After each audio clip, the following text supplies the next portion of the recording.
What's going on, gamers? What's going on, PlayStation lovers, Fortnite lovers, tech lovers? So, here we have a PlayStation 5 Pro patch again released today for Fortnite, for Unreal Engine 5, and it runs well, but there's a key thing here. And we've seen this in other games that has been done, and it's being done again.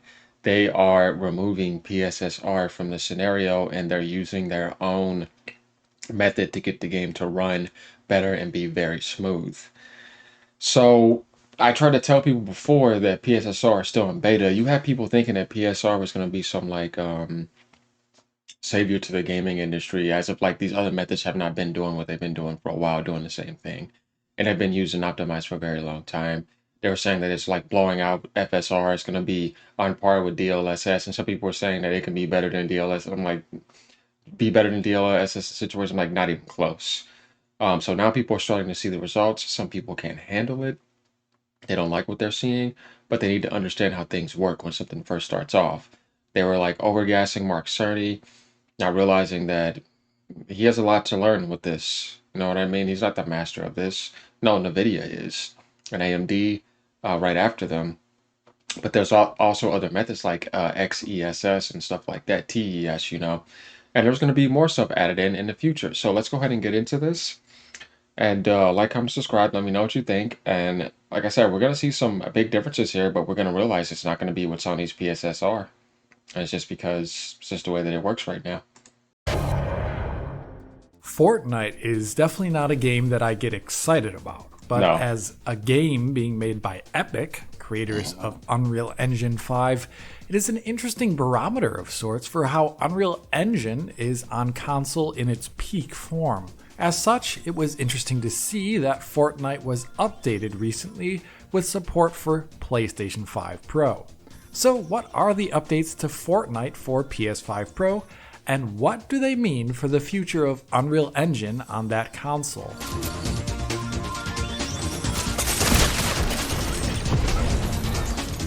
I would say this update for PS5 Pro is notable for two things. It adds something significantly, but it also significantly does not add something. Starting with that latter point, this update to Fortnite on the Pro does not change the game to utilize Sony's machine learning image reconstruction technique, PSSR. Epic instead opted to keep using its TSR technique as the main way the game is anti-aliased and brought up to 4K final resolution from lower internal resolutions. So we saw what he just said. They said they don't want to use PSSR. They don't find it to help. And TSR is better for Fortnite and for the Unreal Engine 5. So we saw Silent Hill devs take it off.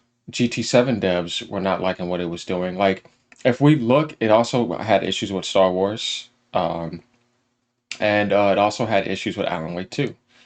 Now, this doesn't mean that it's a bad system. That means that it needs work and it's not on par with other systems. This is just a reality. It's still in beta mode to me.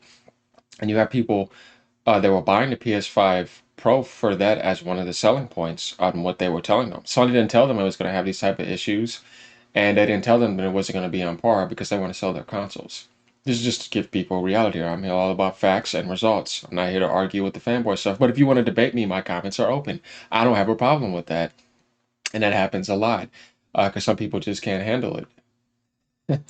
In this way, the PlayStation 5 Pro is using the exact same image reconstruction technique as the base PlayStation 5. No PSSR here. This is quite an interesting decision, and I think it highlights some important aspects about how PSSR can, should, and will be deployed in UE5 games. Epic has been working on TSR for quite some time, 4 years easily, if not even longer. And through its research and version updates, it has improved its quality while also reducing its cost with optimizations that have had minimal impacts to overall quality. TSR is made to the needs of Epic's engine and is fully integrated and responsively developed with all the other techniques in the engine, like lumen ray tracing, post-processing, and much more. Basically, TSR is fitted to work as harmoniously as possible with the engine's particular quirks, leading to generally competent image quality. So you see what he said. It's not better than TSR. It's not better than FSR because all of these are optimized and have been used for years. It can be better than FSR if it's optimized for that long and is showing those results. Definitely when it comes to like image clarity. It's not even close to being on par with DLSS. So we see right now it's actually kind of taking maybe a fourth place. We also got XESS. If y'all don't know what that is, look into it. That's also used as well too. So honestly, like I said, it has a lot of work to do. This is just to understand. This is not a permanent situation, but there's a lot of work to do. And you can't just jump up there and think you're next to other technology systems that have been optimized and used for years. It doesn't work that way. That's a childish mindset. This manner, Epic choosing to avoid PSSR here for Fortnite makes sense to me. For one, PSSR is heavier to run on the GPU than TSR is invariably based upon things we've heard behind the scenes. And games like Fortnite have to run at 60 or even 120 FPS on console, meaning every millisecond counts. Exactly. Secondly, TSR being form fit to the engine means that it will avoid issues that PSSR can potentially have in its still nascent form. As we recently saw with Silent Hill 2 on PS5 Pro, techniques like lumen ray tracing may not currently resolve very well with PSSR, having flipped. So we see, what did they do? They took it off. They're using TSR. TSR is better than PSSR. Again, you see, it's more optimized. You know, there's also DLSS, but guess what? DLSS is NVIDIA, so Sony has to go with that. Look at these other alternatives you can use with AMD technology. You also have FSR and you have XESS. See, guys, we're learning here. You see, there's something wrong with this because then you know how things work rather than getting mad and going back in some delusion thinking that it needs to be PSSR because it's PlayStation. It's like, yeah, but that's not what works best. We need to be intelligent and realize that. Flickering and instability that is just not visible with the cheaper to run TSR. This is clearly Epic. better. I think Epic choosing to not use PSSR here is a sign for what we should expect maybe for future titles using Unreal Engine 5. In practice for the game though, it means that the PS5 Pro with its bigger GPU gets a resolution upgrade over the base PS5 version. Tested in like-for-like scenes, like the character emerging from the water here, the base PS5. So guys, think about this. Sony bringing that to the consoles was not changing anything because developers have already been using other systems like that are better than it now that you're seeing. It was just a selling point to get you to buy the console. But we see it's not ready. So you decide whether it's worth it or not for people who are on the fence and for people who have it still. And, you know, that doesn't mean that it's bad. You still have every other upgrade going on, you know, for future games and stuff like that. It's the GPU upgrade. But like I said, I feel like that they did that on purpose. To also include the 2 terabyte to justify that price when it should have been $600. Just saying. So now we know that there isn't anything new that they're doing. No, there's other systems that are better and have been better and are available right now and they've been using. It's not anything new. PS5 in such a moment is at 1080p internally, being upscaled to 4K via TSR. The PS5 Pro in that exact moment is around 1350p internally, being upscaled to 4K via TSR. That is a 25% increase to axis resolution, but a much more significant, greater than 50% total amount of pixels being increased. That is quite the resolution differential there, and it is not what we've seen in other titles running on PlayStation 5 Pro versus PlayStation 5. It is significantly higher, and I think it is important to note perhaps why we're seeing this difference here. A while ago, Epic lowered the internal resolution on PlayStation 5 and Xbox Series consoles for energy-saving reasons, and they have a whole PDF about it if you want to read it. And it is hard to know at the moment if they're doing those same energy-saving things on PlayStation 5 Pro. If not, then that goes a long way to explain why we're seeing the differences in resolution that I'm measuring here. In practice though, due to TSR being applied to both versions of the game, the difference is surprisingly minor visually. There's just a smidge higher level of clarity here, and aliasing tends to be a little bit smaller in screen space when it shows up. So it isn't actually a very big upgrade in terms of visual impact on the game you're playing. Yeah. Rather, the thing that Epic did add with this patch is the large visual upgrade on PS5 Pro: hardware ray tracing. I will get into what this means for the visuals in Fortnite in a minute here, but I first want to stress the significance of this development. Fortnite getting hardware ray tracing makes it one of the few UE5 games on console that uses hardware ray tracing.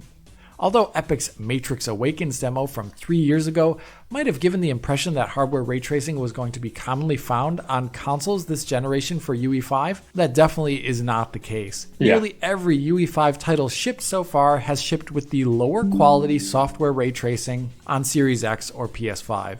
PS5 Pro getting hardware ray tracing then in Fortnite is a significant difference here from the trend, and I think it means two things. Hardware ray tracing in UE5 for real games in production requires better hardware than the base PS5 can muster to hit performance targets. The fact that Epic has it on the Pro but not on the base PS5 I think is good evidence of that. Secondly, Epic adding it to Fortnite is a sign to other developers that this can be a distinction added to PS5 Pro patches. Indeed, if you go to Silent Hill 2, hardware ray tracing can be found in its quality mode on PS5 Pro versus the base PS5's quality mode, which just uses software ray tracing. So other studios are apparently on board in this. Yeah, you can see that because it'll just give you that type of like ray tracing compared to like the actual reflection of it.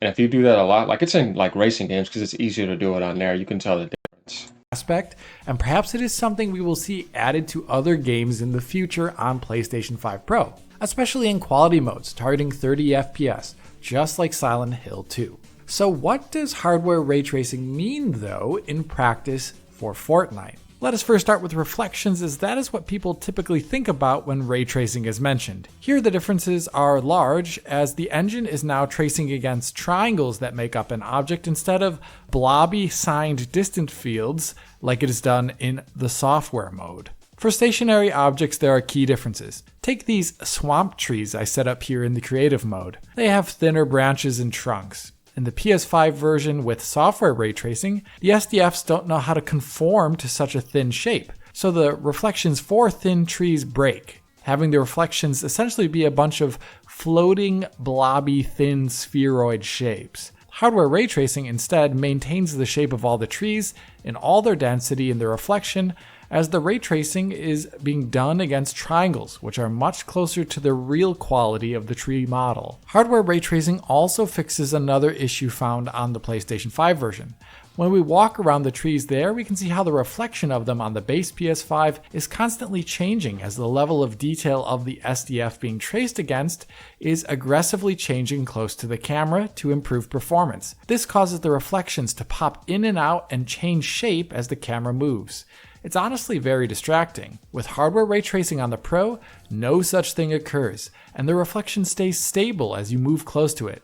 It is essentially unchanging. That is something that I'll be saying over and over again in these comparisons, just how much more stable and consistent hardware ray tracing is on the Pro. Another big difference is in the quality of the surface and lighting in reflections. Here I have a pretty simple wall, yet its reflection is very different between the two machines. On PS5, the SDF representing the wall has merged a lot of details together. The part of the wall with the window on it is merged into the concrete portions, and the green of the ground is merged with the bottom of the wall, so the bottom of the wall looks green strangely. Likewise, you can see how the lighting on the wall itself is much simplified. It is split up into visible sections that have a flickering instability in them as the game world lighting changes due to cloud coverage. Hardware ray tracing, on the other hand, has none of those issues, and it represents the reflection of that wall much more accurately. The same applies to shadows of objects and reflections. They look blobby and somewhat confusing in the software mode, while the tree. So we get the idea here with ray tracing improvement. It's definitely noticeable. Now let's go to 120 Hz and PC settings comparison. Now before I close out this video, there are two last things I want to talk about. The first of which is the 120 Hz mode on PlayStation 5 Pro. This mode on PS5 Pro is much the same as it was on the amateur model. Just like on PS5, it does not use Lumen or any of the next-gen UE5 features, as they are presumably too heavy to run at a consistent 120 FPS. Yeah. So it looks pretty much the same as before. It looks similar and it performs similarly, which is a good thing, as it runs mainly at 120 FPS with just some rogue dropped frames here or there and nothing too bad. This is much like the 60 Hz mode with Lumen, and that also runs at a solid 60 FPS. I presume DRS is helping a lot here, as the places where it does drop is just in those areas where there's slightly more intense load very briefly until the resolution changes.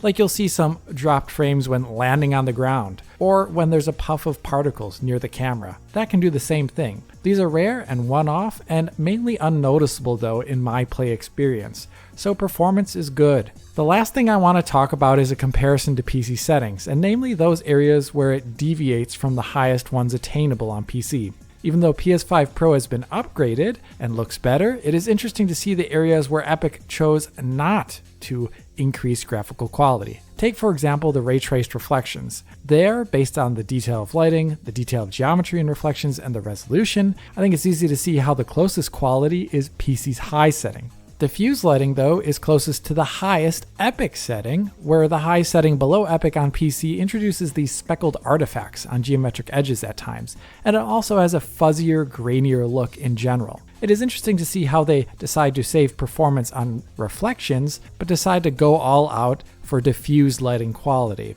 Another thing that they did great is virtual shadow maps, where there's more obvious stair stepping and aliasing on PC's high setting below Epic, which is a great match for PS5 Pro. Beyond this, there are two last degradations.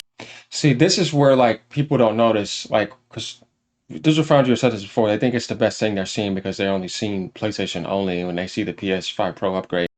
Whereas on PC, you could see all the settings and all the sliders that you can adjust. On PlayStation 5, you have like, quality mode, performance mode, maybe a few little settings, but whereas in a PC world, you have all of these settings you could see and adjust. You can even go to the NVIDIA control panel and enable some other things. So it may be at like, upscaled 4K 60, but it's not native 4K 60 at the highest settings where you could possibly do. So always remember there's a lot more than just 4K 60 or 1440p 120. There's also all these settings as well. That kind of surprised me. TSR, for example, seems to be set around the medium quality setting on Pro. When resolution matched, you can see that the amount of aliasing and motion. So you see what he just said on the Pro, it's at medium, whereas on PC you can go all the way up to high in Epic TSR. This is another example because they're like, yeah, I'm just using TSR. Yeah, but at what level? It's because everything has like a slider or 0 through 100 aspect to it in a way. So we have to remember what that means. But you don't see that, so you don't really think about those type of things. On hands, for example, is pretty much a great match for the medium setting on PC. Well, medium is still good, more though. aliased edges in motion than the higher ultra setting above it. I really do wonder why they chose to do this, actually. And lastly, there's the post-process quality setting, which while on high, removes some of the more cinematic tone mapping elements that we see on Epic, which curiously makes this room less blue. Once again though, I'm not sure why they chose to do that here. Even with these cuts though versus the PC version, I would say the game looks great on Pro in general, and especially compared to the base PS5 version, which lacks that hardware RT, which I think is a huge quality win. Seriously, I would really love to see more UE5 games ship with hardware RT in general on all platforms, as it looks a lot better than the software stuff for the reasons I've been pointing out here. Maybe it's not always possible for 60 FPS games, of course, on console, but as Silent Hill 2 shows, perhaps 30 FPS modes will do. Anyway, if you did like this video, hit that like button. So there you have it. Like, comment, subscribe. Let me know what y'all think. I'm just here to explain how things work so that we can understand technology better in the console world. And in the PC world if you don't know that. All right, y'all. Peace out. Enjoy this update on PlayStation 5. Later.